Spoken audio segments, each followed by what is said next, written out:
Whether anyone's tried to watch the last one and then come on to this, I don't know. But, I mean, try, you never know, do you? But unfortunately, that last live has been blocked because of copyright, which I guess is fair enough. Racing TV's clips in it. I just wanted to stick them in because I thought it would make it more visually appealing than looking at my ugly mug. But hey ho, is what it is. I'll just continue for the fact that I said I was going live and talk about the races. This isn't going to obviously be as exciting because the replays aren't in the back. We've been through the Supreme already, but I will just touch on that again for the fact that this is going to be a new video. So yeah, race played out as I expected, really. Like pace in the race. Appreciate, I do think it's a fairly decent horse. Yeah.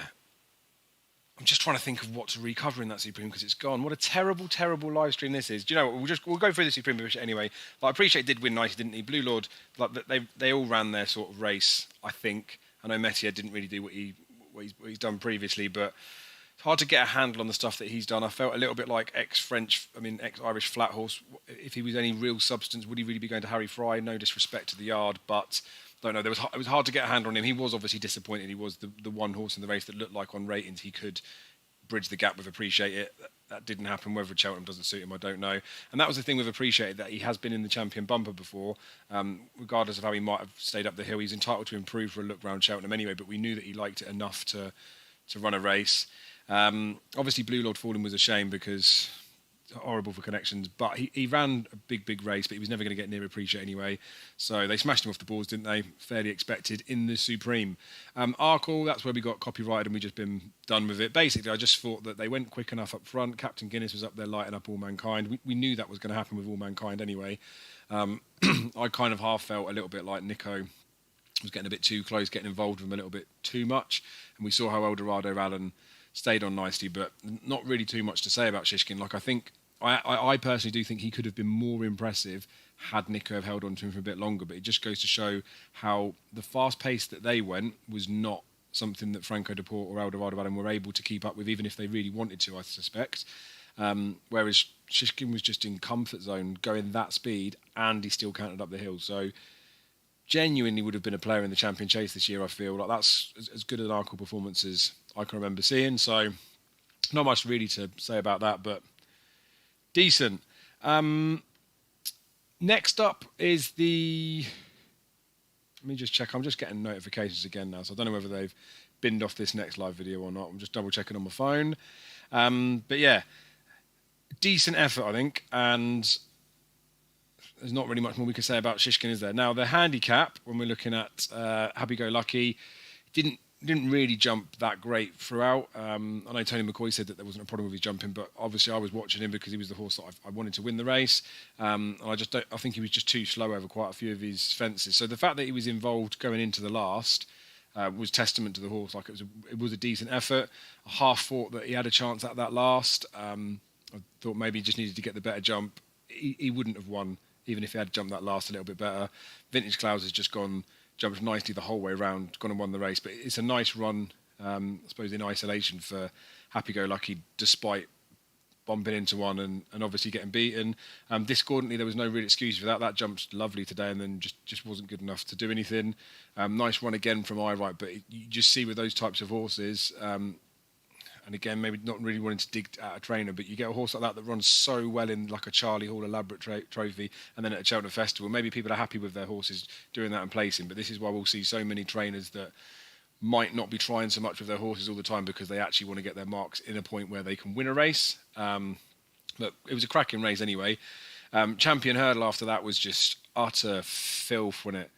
Like, it was like spine tingling before the race kicked off anyway. All the main players were still in there. Like, the championship races this year, even if you chuck the Ryanair in as a championship race, I know it's not, but chuck it in, but they're proper fields this year. They look really competitive. I know the champion chase arguably doesn't, but take Chacon out of there. Let's just imagine that he doesn't like Cheltenham for whatever reason. You've got a bit of a race in with the rest of the field, so still looks a stonker. But yeah, champion hurdle, again, like you could see how the race was going to pan out. I was a little bit... maybe not confused, but I was a little bit surprised how wide Rachel was at the start of the race. She just clearly wanted to stay away from all the other horses, just let those first couple of hurdles go and then just settle down and be in her position. She wasn't fussed about being off the rail. And the way that she was ridden nearish to Aspire Tower or just behind, you felt like that was a tactical plan for the race. Not saying they used Aspire for anything, but that's probably the way that they wanted to ride things early doors in the race.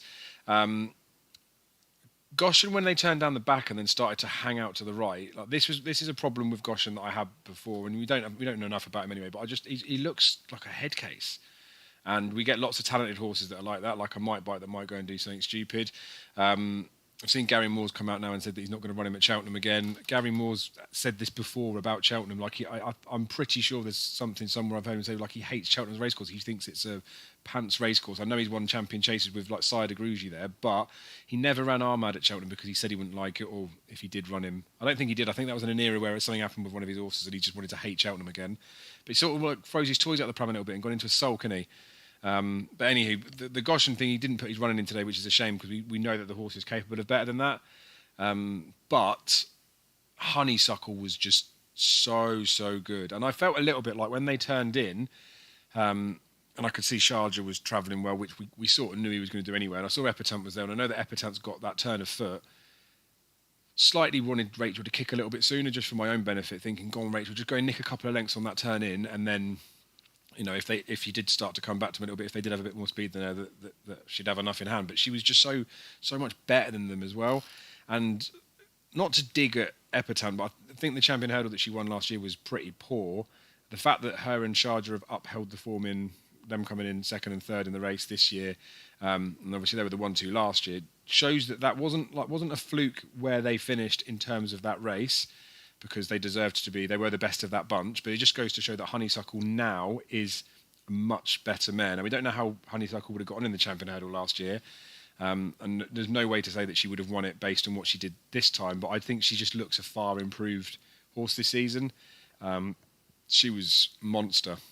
And after the Epitant thing, I sort of felt like I couldn't have her as a back-to-back mare winning a champion hurdle. Honeysuckle gives me the feels that she could potentially go and do it, and especially when we look at the Supreme and we look at the 2 mile novice hurdlers, they're pretty poor, aren't they? As a whole bunch, we don't know what they're going to do with Appreciate. He's going to be 8 next year, so you'd think fences would be the aim, and we know that he probably stays a bit further. So what they do with him will be interesting. I don't think they'd use him as a champion hurdle horse. But who knows? Who knows with that? But if we look at the novices from the 2 mile division, I just think there's not really anything coming up for a champion hurdler. Zana here in the Triumph would be the one, and then it's still back to the whole 5-year-old thing. It's hard to step up into the open company. Like Goshen hasn't won a Grade 1 in open company. I know he won the Kingwell nicely, but it's the deep end. It's the champion hurdle. It's not messing about in there. And I don't know whether the horse, I don't know whether he sulks or whatever it is, but there's obviously that hanging and stuff. Obviously, before it was a fibrillating heart was the excuse. There'll be another reason why they think he hung today.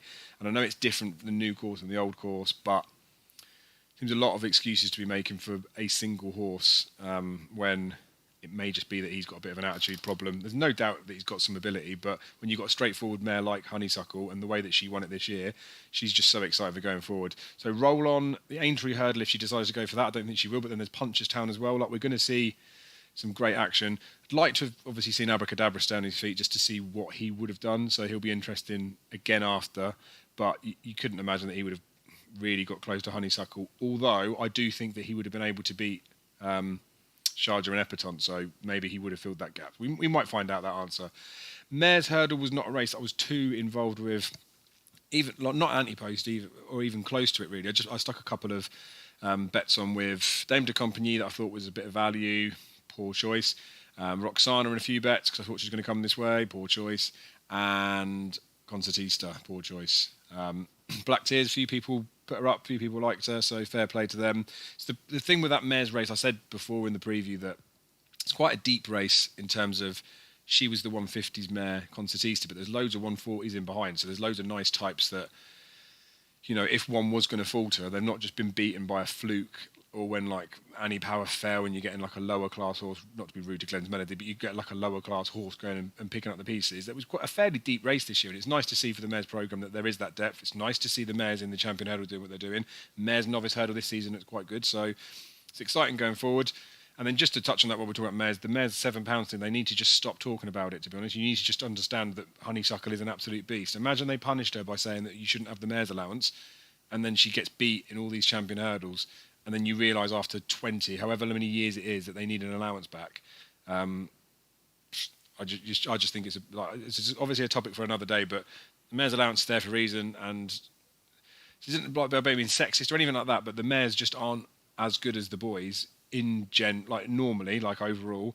And there's a smaller percentage of the girls that are in there. Now, as more mares come through, the mares novice, the mares hurdle, as I touched on, they're getting better and better. As that keeps going, we'll have a bigger sample to test.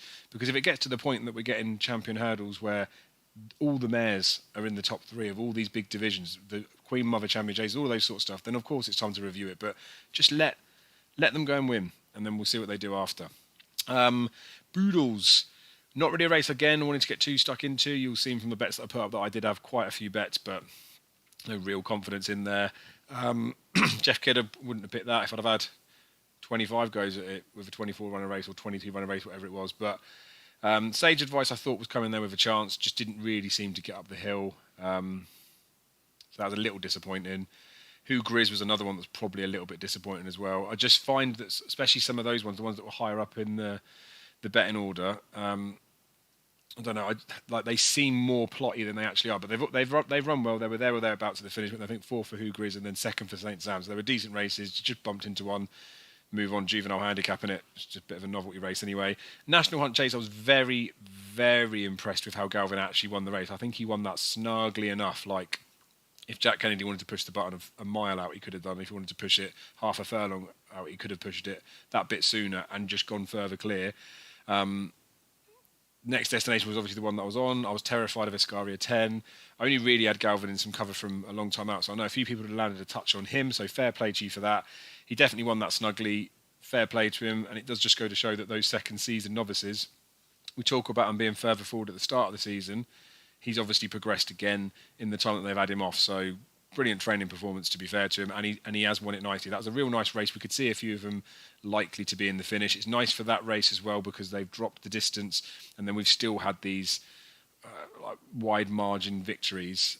Maybe that's to do with the class of horses that are in there as opposed to not horses that don't really stay, but yeah, decent performance from him. So that pretty much wraps up the Tuesday. Sorry that I couldn't get the video clips in because I've just been banned for copyright. If you don't see any more content from me again, then I've been put in jail because of it. So Free Dave, let's start hashtag Free Dave. I probably will just do a quick one for the next couple of nights just because 10 minutes, innit? Why not talk horses? No one's got anything better to do. Yeah, we'll sort of leave it as that. Now, I will put a video up again tomorrow on the Facebook page. I'll go live just to quickly talk about the selections. It'll be very similar field to today, that I think it's pretty obvious who should be going well. And then obviously in the handicaps, you can probably just do as good as I would from the opinions that I'll chuck in there. Grand Annual looks competitive, and I've got a fair bit of cover in that. And then the Coral Cup, a few bits of cover in there. There's one that I hate that's towards the head of the market, but I just need to stop because the more you talk about those ones and they go and win, more of a mug you look, and I don't need any help looking more of a mug. Hopefully a few of you have had a reasonable day. I've got a few nice bets set up for the rest of the week. Made a few quid today.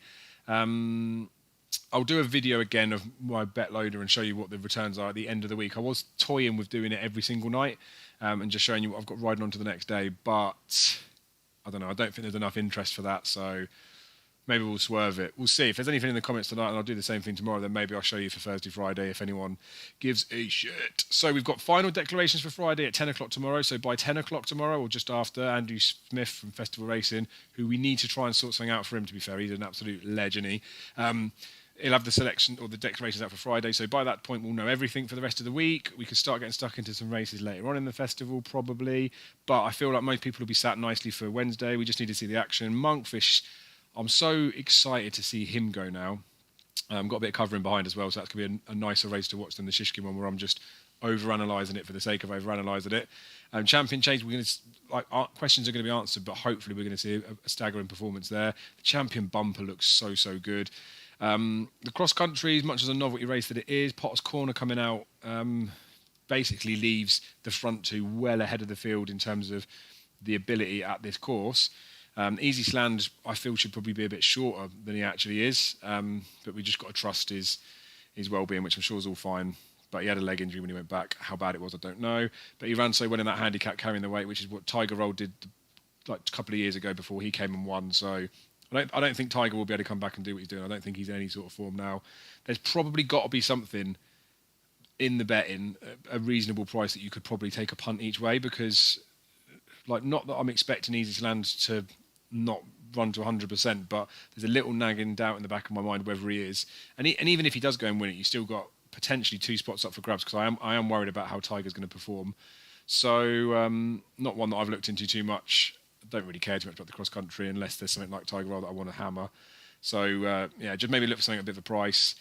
On the Ballymore, I didn't even mention the Ballymore. Jeez, that race looks absolute fire, doesn't it? Bob Ollinger, the one that I fancy the most, found in the right place in the market now. He actually, because of what's happened today, he's running for less than Brave Man's Game and Gelard de Mesnilla. I mean, I could play about and move my positions, but hey, we'll just leave it. It's just punting, isn't it? It gives a crap. So we'll see how that goes. I'm really excited to see Bob Ollinger's performance, especially on some slightly better ground. I just think the race just looks so good. It'd be nice to see Brave Man's Game run a big race as well. And I hope Gallo de Mesnil, I hope I've got him wrong, because I feel like he's the one of the 3 that's probably going to let us down a bit. So like we had in the Supreme, there was Metier, Ballyadam and Appreciate. I know Appreciate was miles clear of the rest of them, but there's normally one towards the head of the trio that slightly disappoints a little bit, and then something at a slightly bigger price might come in. But small enough field, the class is still there. We'll just see how things go. Looks a cracking race. At some point, there's got to be some sort of upsets. I know the Concertista was a bit of an upset, but I mean, something's got to happen to... Well, it doesn't have to, but there's going to be some upsets as things move on. Tomorrow feels like a good day for short price ones and ones that some of us should be loaded onto. Obviously, going into Thursday, after Envoy, it's when the tables start to turn towards the bookies in terms of it doesn't look as blatantly clear how the races are going to pan out, but we can still pick winners in there. Just get through Wednesday. There's a big race in there. Hopefully, touch wood, touch everything, that we get Monkfish doing his business, we get Chacon Poissoir doing his business, we get the Bumper 2, Sir Gerhard and Kilcrook doing what they can do. Hopefully Easy Slan and Tiger Roll is a proper clash as well. And then obviously in that Ballymore, that trio, hopefully all 3 of them put in a decent performance. That's before we even thought about the 2 handicaps, which look very, very competitive. So they should be good races in there. So be lucky with anything you're doing tomorrow. Apologies that I got ripped off because of the racing TV stuff. Maybe next time or maybe tomorrow I'll just do it on Facebook, because they don't do me for copyright on Facebook. But then could be in prison, couldn't I? #FreeDave. Anyway, good evening. Enjoy your time. Spend it with your loved ones. And I will speak to